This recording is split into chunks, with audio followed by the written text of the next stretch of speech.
মহাভারতের ভীষণ যুদ্ধের পরে পাণ্ডবরা সমস্ত কৌরবদের হত্যা করে জয়ের দোরগোড়ায় পৌঁছে যায়। তখন নিজের মৃত্যুর ভয়ে দুর্যোধন কোথাও গিয়ে লুকিয়ে পড়ে, কিন্তু পাণ্ডবরা তাকে সেখান থেকে খুঁজে বার করে এবং নিজের প্রতিশ্রুতি রক্ষা করার জন্য ভীম তার সঙ্গে যুদ্ধ আরম্ভ করে। এক ভীষণ যুদ্ধের পরেও ভীম দুর্যোধনকে পরাজিত করতে পারছিল না। তখন ভগবান শ্রীকৃষ্ণ ভীমকে দুর্যোধনের উরুতে আঘাত করার নির্দেশ করেন। তখন ভীম তার শরীরের সমস্ত শক্তি দিয়ে দুর্যোধনের উরুতে আঘাত করেন এবং এই আঘাতের ফলেই দুর্যোধন সেখানে লুটিয়ে পড়ে।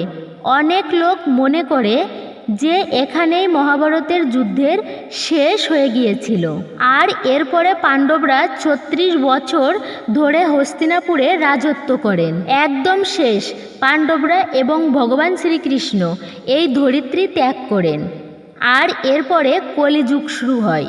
কিন্তু এই কাহিনী এতটাও সোজা ছিল না। মহাভারতের যুদ্ধের পরেও সেখানে এত ঘটনা ঘটে যা আজকের দিনেও অনেক মানুষের কাছেও অজানা রহস্য হয়ে থেকে গেছে। বন্ধু, রায়কিশোরী দীপা চ্যানেলের আরও একটা নতুন ভিডিওতে আপনাকে জানাই স্বাগতম। আপনি যদি আমাদের চ্যানেল এখনও সাবস্ক্রাইব না করে থাকেন তাহলে শীঘ্রই আমাদের চ্যানেল সাবস্ক্রাইব করে নিন। আর আমাদের চ্যানেলের সমস্ত ভিডিওর নোটিফিকেশন পেতে চাইলে এবং সবার আগে পাওয়ার জন্য পাশে থাকা বেল আইকনটি প্রেস করতে ভুলবেন না। তাহলে চলুন শুরু করা যাক আজকের ভিডিও। তুমি তোমার মৃত্যুর জন্য আকুল হয়ে পড়বে শুধুমাত্র এই ছোট্ট একটি অভিশাপের জন্য। নিজের উরুতে প্রবল আঘাত পাওয়ার পরেও দুর্যোধন তখন মৃত্যুবরণ করেনি। উনি তখন সেই রণভূমিতেই পড়ে থেকে মৃত্যু যন্ত্রণায় কাতরভাবে ছটফট করছিলেন। এর কিছু সময় পরে পাণ্ডবরা সেখান থেকে ফিরে যান এবং দুর্যোধনকে খুঁজতে খুঁজতে সেই স্থানে অশ্বত্থামা এসে পৌঁছায়। আর নিজের মিত্র দুর্যোধনের এই পরিস্থিতি দেখে অশ্বত্থামা ক্রোধে আগুনের মতো জ্বলতে আরম্ভ করে। আর এই ক্রোধের বশে তিনি সেখানে প্রতিজ্ঞা করেন যে আমি পাণ্ডবদের শেষ করেই ছাড়ব। এই প্রতিজ্ঞা করে সে পাণ্ডবদের শিবিরের দিকে এগিয়ে যায়। সেই রাতে সে পাণ্ডব শিবিরে ভয়ঙ্কর ধ্বংসযজ্ঞ চালাতে থাকে। এরই মধ্যে সেই শিবিরে শুয়ে থাকা পঞ্চ পাণ্ডবদের মস্তক ধর থেকে আলাদা করে তিনি দুর্যোধনের কাছে এসে উপস্থিত হন, আর সেই ছিন্নমস্তকগুলো দুর্যোধনের সামনে নিয়ে এসে রেখে দেন। এরপর অত্যন্ত গর্বের সঙ্গে বলতে থাকে, আমি পাণ্ডবদের হত্যা করেছি, হ্যাঁ আমি পাণ্ডবদের হত্যা করেছি। এরপর যখন দুর্যোধন সেই কাটা মাথার দিকে তাকান, তার সারা শরীর থরথর করে কেঁপে ওঠে। এই কাটা মাথাগুলো পঞ্চ পাণ্ডবের ছিল না, বরং তার 5 জন পুত্রের ছিল। আমার মৃত্যুর কারণ ভীম না, বরং তুমি অশ্বত্থামা। এই কথা বলে দুর্যোধন তার অন্তিম শ্বাস ত্যাগ করেন। দুর্যোধনের মৃত্যু হওয়ার সঙ্গে সঙ্গেই সঞ্জয়ের দিব্য দৃষ্টি চলে গেল। পরের দিন সূর্য উঠল আর 18 দিনের এই লম্বা যুদ্ধ সমাপ্ত হয়ে গেল। বন্ধু, আপনারা আমার ভিডিওগুলো কোথা থেকে দেখছেন তা কমেন্ট করে নিচের কমেন্ট বক্সে অবশ্যই জানাবেন। আর ঠিক তেমনই আজকের ভিডিও দেখে কমেন্ট বক্সে লিখুন জয় শ্রীকৃষ্ণ। আর আপনারা কোন জায়গা থেকে আমার ভিডিও দেখছেন সেই জায়গার নাম, আর হ্যাঁ বন্ধু, তার সঙ্গে অবশ্যই আমাদের ভিডিওতে লাইক দিতে একদমই ভুলবেন না। তাহলে চলুন শুনে নিই আজকের পরবর্তী অংশ। বলা হয়ে থাকে, ধর্মের জন্য এত বড় যুদ্ধ করার পরেও পাণ্ডবরা স্বর্গপ্রাপ্তি করতে পারেননি। কিন্তু এমনটা কিভাবে হতে পারে? যুদ্ধের 36 বছর পরে ভগবান শ্রীকৃষ্ণ তার মানবরূপ ত্যাগ করে বৈকুণ্ঠ লোকে প্রত্যাবর্তন করেন। আর তখনই পাণ্ডবরা তাদের সমস্ত রাজপাট এবং রাজ সিংহাসন তাদের নাতি পরীক্ষিতকে সঁপে দিয়ে তাদের স্ত্রী দ্রৌপদীকে সঙ্গে নিয়ে স্বর্গের উদ্দেশ্যে হিমালয়ে যাত্রা করেন। ধীরে ধীরে তারা যত এগিয়ে যেতে থাকলো ততই হিমালয়ের উচ্চতা আরও ভয়ঙ্কর এবং আরও বৃদ্ধি পেতে আরম্ভ করলো।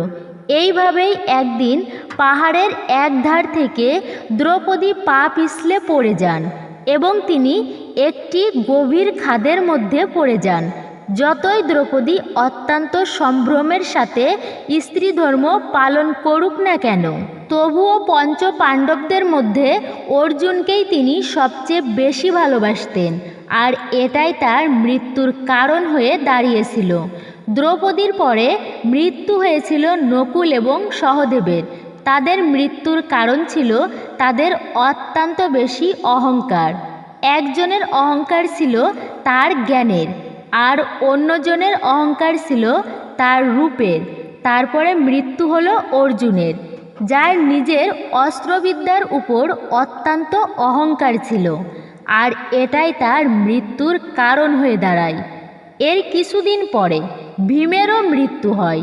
ভীম অত্যন্ত শক্তিশালী ছিল, কিন্তু ভজনের বিষয়ে তার মনে অত্যন্ত লোভ ছিল, আর এই জন্যই স্বর্গের যাত্রা তিনি সম্পূর্ণ করতে পারেননি। কিন্তু যুধিষ্ঠির একাই তার স্বর্গযাত্রা চালিয়ে যেতে থাকে। তিনি তার সারা জীবনে কখনো অন্যায়ের সাথে আপোষ করেননি এবং সদা সর্বদা ধর্ম রক্ষার বিষয়ে সজাগ দৃষ্টি বজায় রেখেছিলেন। এই জন্য তিনি তার স্বর্গযাত্রা সম্পূর্ণ করতে পেরেছিলেন। আর এই কারণেই পঞ্চ পাণ্ডবদের মধ্যে যুধিষ্ঠির একমাত্র ছিলেন যিনি স্বর্গপ্রাপ্তি করতে পেরেছিলেন। পাণ্ডবদের মৃত্যুর সঙ্গে সঙ্গেই এই ধরিত্রীতে একটি নতুন রোগের জন্ম হয়েছিল, যা এই সংসারকে তার শেষের দিকে টেনে নিয়ে যাচ্ছিল। পাণ্ডবদের পরে হস্তিনাপুরে তাদের নাতি পরীক্ষিতের রাজত্ব শুরু হয়ে যায়। মনে করা হয় ভবিষ্যৎবাণী হয়েছিল যে ভগবান শ্রীকৃষ্ণের অবতার সমাপ্তির পরেই কলিযুগ শুরু হয়ে যাবে, যেখানে কলি নামের এক রাক্ষসের রাজত্ব হবে। কলি অনেক দিন ধরেই এই ধরিত্রীতে এসে এখানে নিজের একটি জায়গা তৈরি করার চেষ্টা করছিল, আর তখনই সে সামনাসামনি হয় রাজা পরীক্ষিতের। পরীক্ষিত একজন মহান রাজা ছিলেন। একবার তিনি তার সেনাদের সঙ্গে তার প্রজাদের হালচাল জানার জন্য রাস্তায় বের হলেন, আর তখনই তিনি একটি অত্যন্ত ভয়ঙ্কর দৃশ্য দেখলেন। তিনি দেখলেন একজন মানুষ এবং একটি বলদকে একটি দণ্ড দিয়ে অত্যন্ত নির্দয়ভাবে প্রহার করছে। রাজা পরীক্ষিত আরও দেখলেন যে এই বলদ একটি পায়ের উপর দাঁড়িয়ে আছে, কারণ তার বাকি তিনটি পা সেই মানুষটি আগে থেকেই ভেঙে দিয়েছে। এই বলদ আসলেই ধর্মের প্রতীক ছিল, যার চারটি পা তপস্যা, পরিষ্কার পরিচ্ছন্নতা, দয়া এবং সত্যতাকে রিপ্রেজেন্ট করে থাকে।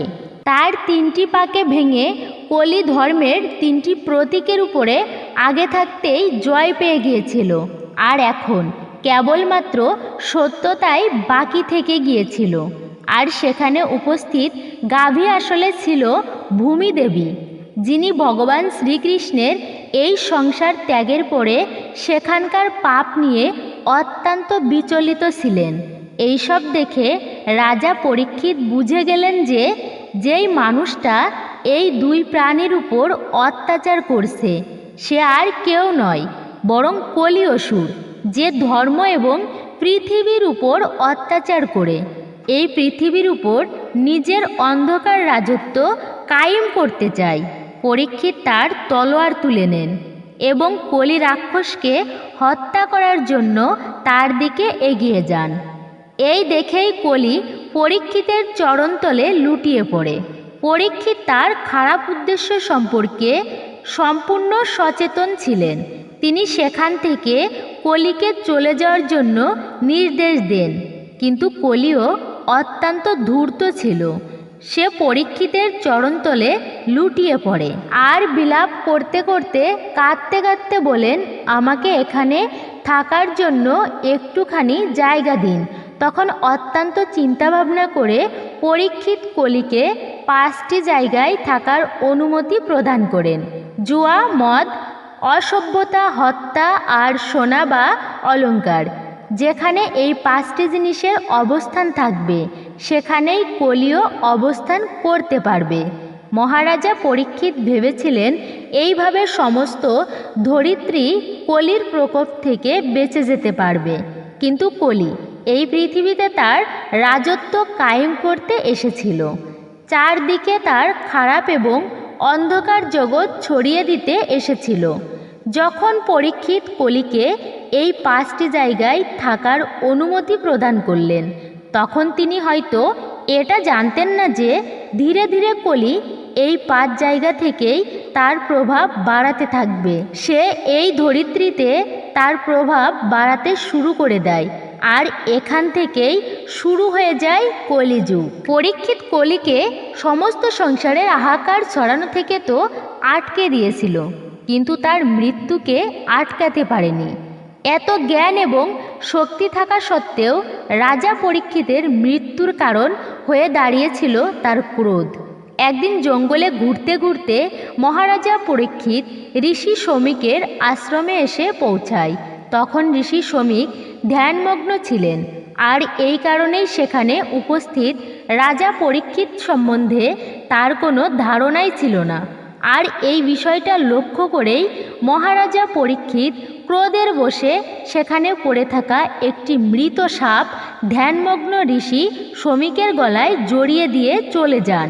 কিন্তু মহারাজা পরীক্ষিত এই বিষয়ে একদম অজ্ঞান ছিলেন যে তার এই ক্রোধের জন্য তাকে অত্যন্ত চরম মূল্য চোকাতে হবে। এর কিছু সময় পরে ঋষি শমিকের পুত্র ঋষি শৃঙ্গী সেখানে এসে উপস্থিত হন, আর সেই মৃত সাপকে তার পিতার গলায় ঝুলতে দেখে রাগে আগুনের মতো জ্বলে ওঠে। রাগের মাথায় শৃঙ্গী রাজা পরীক্ষিতকে অভিশাপ দিয়ে বলেন, আজকে থেকে 7ম দিনের মধ্যে সাপের কামড়ে রাজা পরীক্ষিতের মৃত্যু হবে। যখন রাজা পরীক্ষিত এহেন অভিশাপের সম্বন্ধে জানতে পারেন, তখন তিনি অত্যন্ত দুঃখী হয়ে যান। কিন্তু মুখ থেকে বেরিয়ে যাওয়া অভিশাপ কখনোই পাল্টানো সম্ভব নয়।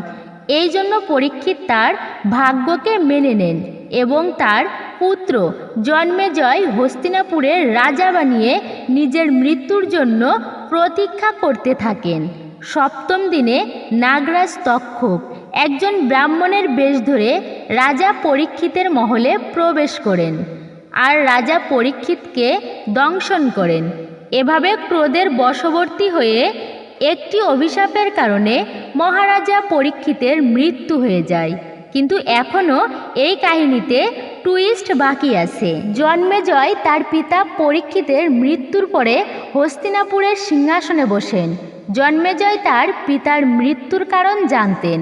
তার ভেতরে তার পিতার মৃত্যুর প্রতিশোধের আগুন দাউ দাউ করে জ্বলছিল, আর এই জন্যই তিনি সিদ্ধান্ত নিয়েছিলেন যে নাগরাজ তক্ষকের সঙ্গে সঙ্গে সমস্ত নাগ বংশকে তিনি ধ্বংস করে দেবেন।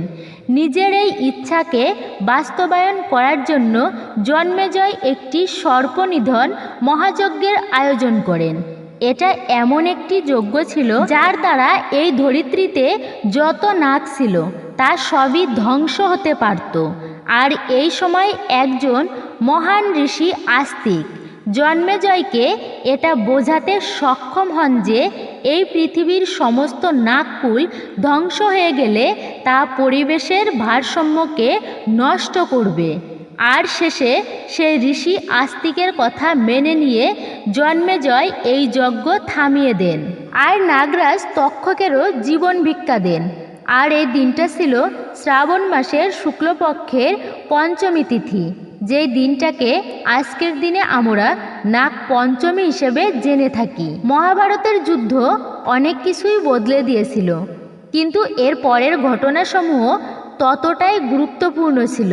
কারণ আজকের আমরা যেই সময়ে বসবাস করছি বা যেই যুগে বসবাস করছি তার সব কিছুই সেই সময়ের সঙ্গে অঙ্গাঙ্গিভাবে জড়িত আছে। প্রিয় দর্শক, আজকের ভিডিও এই পর্যন্তই।